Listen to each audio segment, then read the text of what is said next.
Hello everyone, स्वागत है हमारे चैनल कंचन देसी खाने में। तो चलिए आज बनाते हैं दोपहर के खाने में चौलाई भाजी और परवल के भरवा, जो एकदम अलग तरीके से और बहुत ही टेस्टी बनके तैयार होती है। आपके यहाँ ये वाली भाजी को क्या बोला जाता है? हमारे यहाँ तो रूपा भाजी या चौलाई भाजी बोलते हैं, या हरे वाले साग भी बोलते हैं। तो सबसे पहले मैंने भाजी को डंठल को काट के हटा ली थी। इस पहले से साफ था ही और उसका रेशा जो हटा लिए थे और अच्छे से साफ करके एक बर्तन में डाल लिया है। साथ ही यहाँ मैं परवल छील रही हूँ और साग को भी धोकर ले आई हूँ। साथ ही यहाँ दोपहर के खाना बना रही हूँ, तो मैंने चावल चढ़ा लिया था और परवल के भरवा के लिए प्याज 2 से 3 प्याज हमने छील लिया था। साथ ही परवल को भी छील करके उसका छिलका हटा दिया था और इसे देखिए बीच से इस तरह से हमने चीर लेंगे ताकि भरवा बनाने में आसानी हो जाए। स्टफिंग करने के लिए बीच से चीरना रहता है। इसके बाद परवल और प्याज को 2-3 पानी अच्छे से धो लूंगी। इस तरह से हाथ से थोड़ा रगड़ रगड़ के अच्छे से साफ कर लेती हूँ परवल को और चावल को रख देती हूँ उस साइड। साग को चढ़ाने के लिए गैस पे कढ़ाई डाल दी थी। कढ़ाई को अच्छे से गर्म होने देंगे। उसमें डाली थी रिफाइंड तेल।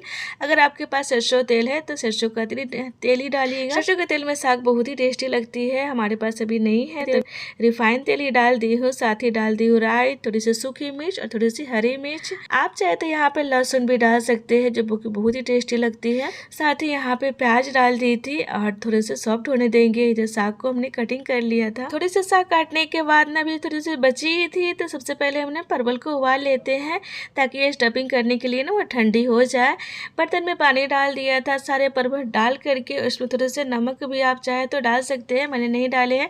ऐसे भी उबाल सकते हैं, नमक डाल के भी उबाल सकते हैं और इसे ढक के डाल देंगे। 2 से 3 मिनट अच्छे से इसे पकने देंगे ताकि अंदर तक ये परवल अच्छे से पक जाए। इधर बचे हुए साग को भी पूरे हमने काट लेंगे और पूरे साग को ना इसमें डाल दे रही हूँ। तो 2-3 बार करके साग को कढ़ाई में डाला है। बहुत सारा साग है ना, तो इकट्ठे डालेंगे ना तो ये गिर जाएगी, उठने लगेगी। इसलिए थोड़े थोड़े करके सॉफ्ट करके और इसे 2-3 बार करके डाला है ताकि सब अच्छे से आ जाए। उसके बाद स्वाद के अनुसार नमक डाल दिया है और इसे ढक कर डाल देते हैं एकदम मीडियम आंच करके ताकि अंदर तक ही अच्छे से साग पक जाए। इधर परवल भी पक गई थी अच्छे से, तो इसे जाली वाले बर्तन में इसका पानी अलग कर लिए है और इसे ठंडा होने के लिए ना इसे ठंडे पानी में आप रख सकते हैं या ऐसे भी रखेंगे कुछ देर तो ठंडी हो जाती है। तो अगर आपको जल्दी है तो ठंडे पानी में डाल दीजिएगा, जल्दी से ठंडा हो जाएगी। बीच बीच में ना साग को मैंने चला ले रही थी और देखिए इसे ठंडा पानी में डाल दिया था। पूरे अच्छे से ठंडा हो गई है, जल्दी से जो करनी है ना इसीलिए।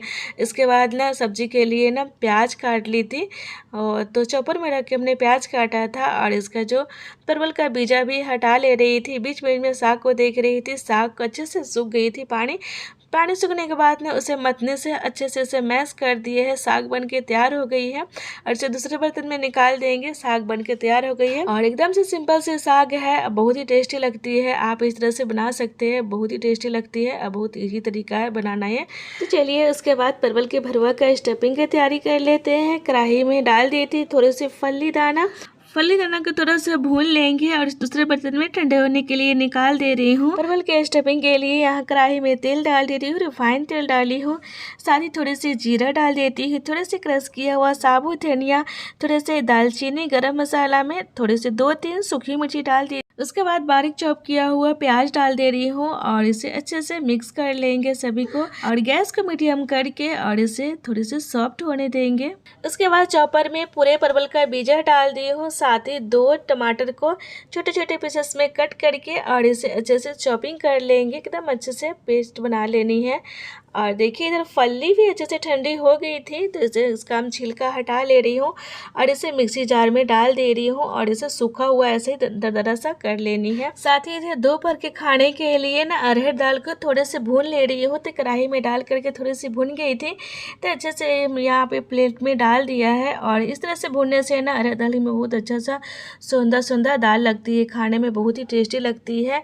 कुकर में डाल दी थी पूरे दाल अरहर के, साथ ही उसमें मसूर दाल डाल करके थोड़े से पानी डाल दी हूँ और 2-3 पानी अच्छे से धो लेंगे। उसके बाद गैस पे डाल दिया था कुकर, दाल वाले कुकर को और इधर प्याज भी अच्छे से सॉफ्ट हो गई थी, तो उसमें डाल दी थी हल्दी पाउडर, धनिया पाउडर और तीखी वाली मिर्ची पाउडर डाल दी हूँ। यहाँ पे जितना परवल है ना उसी के अकॉर्डिंग हम मसाला तैयार कर रहे हैं। तो सारे मसाले 1-1 चम्मच करके हमने डाला था। सारे मसाला थोड़े से अगर भून जाए तो इसमें बीजा और टमाटर का जो पेस्ट बनाए थे वो सारे पेस्ट इसमें डाल दी हूँ और देखिए सभी को इस तरह से मिक्स कर लेंगे और मीडियम आंच पे थोड़े से पानी डाल करके इसे ढक के डाल देती हूँ। साथ ही दाल वाले कुकर में थोड़े से हल्दी, थोड़े से नमक डाल दिया है, बारीक चॉप किया हुआ टमाटर डाल करके और कुकर का ढक्कन लगा करके 2 से 3 सीटी आने तक इसे पकने देंगे। जब मसाला भी थोड़ी अच्छे से भुन गई थी तो इसमें जो फल्ली का जो पाउडर बनाया था वो पाउडर डाल देंगे।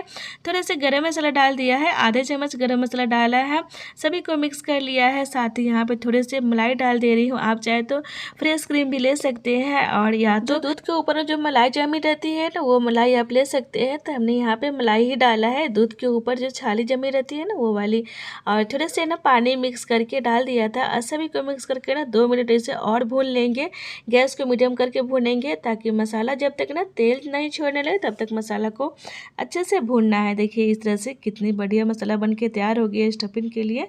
तो इसे रख देते हैं, दूसरे प्लेट में रख के फैला करके डाल दिया है साइड में। और वही वाली कढ़ाई को अच्छे से साफ कर लिया था, गैस पे अच्छे से रख दी गर्म होने के लिए।